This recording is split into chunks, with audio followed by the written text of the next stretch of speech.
국민의힘 장동혁 대표 기획부동산 사기 특혜 의혹 규탄 기자회견을 시작하겠습니다. 저는 사회를 맡은 정준호입니다. 기획부동산 사기는 서민의 피눈물을 지었지 않은 가장 악질적인 인생 침해 문제입니다. 국회의원, 그것도 판사 출신의 야당 대표가 이러한 범죄에 가담해 특혜를 받고 조력했다는 의혹은 결코 가벼이 넘길 수 없는 중대 사안입니다.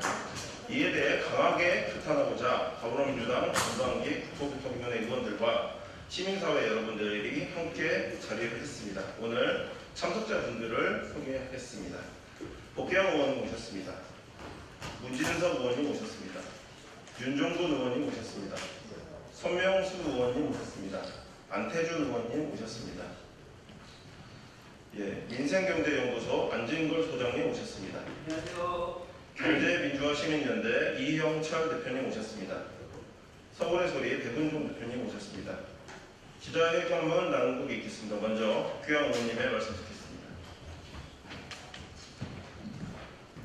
기획부동산 사기 특혜 의혹, 장동혁 국민의힘 대표에 대한 수사당국의 성역 없는 수사를 요구합니다. 작년 국토교통위원회 국정감사에서 제기된 장동혁 국민의힘 당대표의 기획부동산 투기 의혹의 수사 내용이 점점 수면 위로 오르고 있습니다. 최근 언론 보도를 따르면 장동혁 대표는 기획부동산에 투자한 10억을 손해볼 위기에 처하자 업체에 투자금을 돌려받길 요구했고 대토 방식으로 보상받았습니다. 해당 투자자 10여 명 중 혼자만 유일하게 특혜성 보상을 받은 것입니다. 바로 이 땅이 저희 민주당 전반기 국토위 위원들이 작년 국정감사에서 문제를 제기하고 경찰에 고발한 제2 양평 고속도로 의혹의 충남 서산시 파곡리 창고 용지입니다. 장동혁 대표는 본인이 기획부동산으로부터 6억 원의 사기를 당한 피해자라고 억울함을 호소하고 있습니다. 그러나 언론 보도를 통해 밝혀진 사실들은 그가 단순히 피해자가 아니라 기획부동산 일당과 밀접하게 얽힌 조력자 혹은 공생관계임을 입증합니다. 장 대표는 법복을 걷자마자 본인이 사기당했다고 주장하는 기획부동산 업체 A사가 압류 회피 등을 위해 만든 위장 신생법인 C사의 설립과 자산 이전 과정에서 법률 자문을 제공했다는 의혹을 받고 있습니다. 뿐만 아니라 투자자들로부터 손해배상 소송을 당한 A사의 핵심 영업책 4명을 직접 변론하여 면죄부를 주었고 C사 대표에게는 판사 출신 변호사까지 소개해 준 것으로 드러났습니다. 본인의 돈 6억 원을 가로챈 사기꾼들을 위해서 발벗고 나서는 피해자가 세상 천지에 어디 있습니까? 이는 특혜성 대토 보전을 대가로 기획부동산 일당의 딜을 가진 것이라는 합리적 의심을 피할 수 없습니다. 또한 단순 특혜성이 아니라 협박에 따른 대토 보전이었다는 주장도 제기되고 있습니다. 제보에 따르면 장동혁 대표와 그 부인이 기획부동산으로 투자금을 날릴 위기에 처하자 기획부동산 업체를 찾아가 내가 법복 입고 번 돈을 다 투자했다. 언제까지 법복만 입고 있지 않을 것이다. 남편이 지방법원 부장판사다.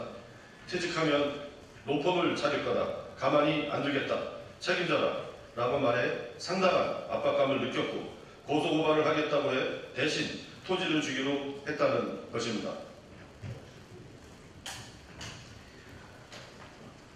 모든 투자에는 리스크가 존재하며 그에 따른 손익은 스스로 감수하는 것이 당연합니다. 그런데 혼자만 특혜성, 아니 협박성 대토 보전을 받아내고서 자신에게 사기를 쳤다는 A 업체를 위해 변론을 한 것은 단순한 조력을 넘어 공생관계라는 것을 입증하는 것입니다. 장동혁 대표의 기만적 행태는 이뿐만이 아닙니다. 장 대표는 해당 부동산 논란이 불거지자 계약을 해지했고 나와는 아무런 관련이 없다고 공개적으로 선언했습니다. 그러나 며칠 전 보도된 내용은 전혀 다릅니다. 그는 지방선거가 한창이던 지난달에도 대표 지분을 받은 서산 화곡리 땅을 개발 중인 업체 대표에게 문자를 보내 매매 가능성을 타진했습니다. 논란이 일자 앞에서는 꼬리 자르기식 해명으로 위기를 모면하고 뒤에서는 끝까지 부동산 시세 차익 내지는 투자 점수를 챙기려 한 것입니다. 기획부동산 사기는 서민의 피눈물을 쥐어짜는 가장 악질적인 민생 침해 범죄입니다.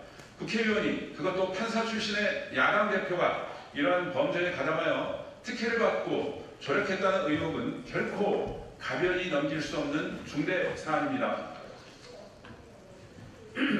예, 이런 낭독에 앞서서 오늘 오마이뉴스 TV 또 서울의 소리 안진걸 TV, 뉴스버스 TV 등에서 생방송 해주셔서 진심으로 감사드립니다. 지난번에 민남 국토위원님들이 고발해 준 사안인데 그때 의원님들이 고발에 옳았다는 게 이번에 다 드러나고 있고 시민단들이 또 2차 고발을 했다는 점을 기자님께 알려드리면서 이어서 난거가 있습니다. 더구나 장동혁 대표는 국회의원으로서 이해충돌 방지법 위반 의혹까지 있습니다. 예결 예산 소위 의원일 때 본인 토지 근처 고속도로 예산 518억 증액되고 있고 이에 본래 영원이었던 정부안이 80억으로 증액됐습니다. 고속도로 정책 이 토지 인근 2km 지점으로 계획되는 시점에 예산 증액을 주도한 정황이 존재하는 것입니다. 이 당시 국토위에서 해당 업무를 담당했던 인물은 양평고속도로 종점 변경 특혜역으로 인해 구속된 김모 서기관입니다. 김 서기관은 당시 장 대표의 서면 질의에 정부안 영원은 고속도로 건설 중에 반영을 적극 집행 추진하겠다고 답변했습니다. 여러 정황이 윤석열, 김건희 양평고속도로와 흡사합니다.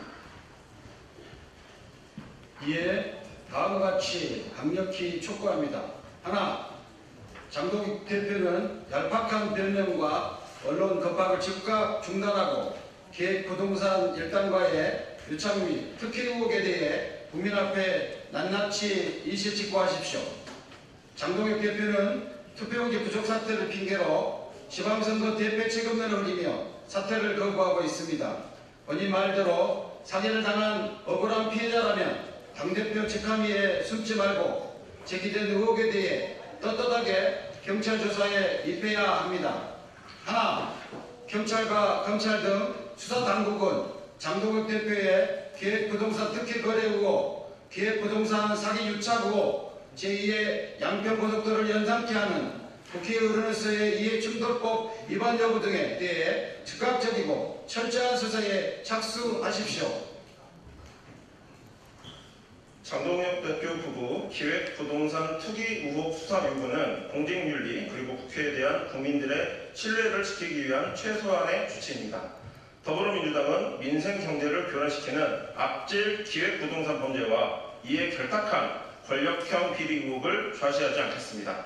진상이 명명백백히 규명될 때까지 끝까지 책임을 묻겠습니다. 감사합니다. 2026년 6월 18일 더불어민주당 국토교통위원회 국회의원 정준호, 국회의원 복기왕, 국회의원 문진석, 국회의원 윤종근, 국회의원 손명수, 국회의원 안태준, 민주당 선임 부대변인 임세은, 민생경제연구소 소장 안진걸, 경제민주화 시민연대 대표 이형철, 서울의 소리 대표 배근종 일동. 이상입니다. 차렷, 겸해.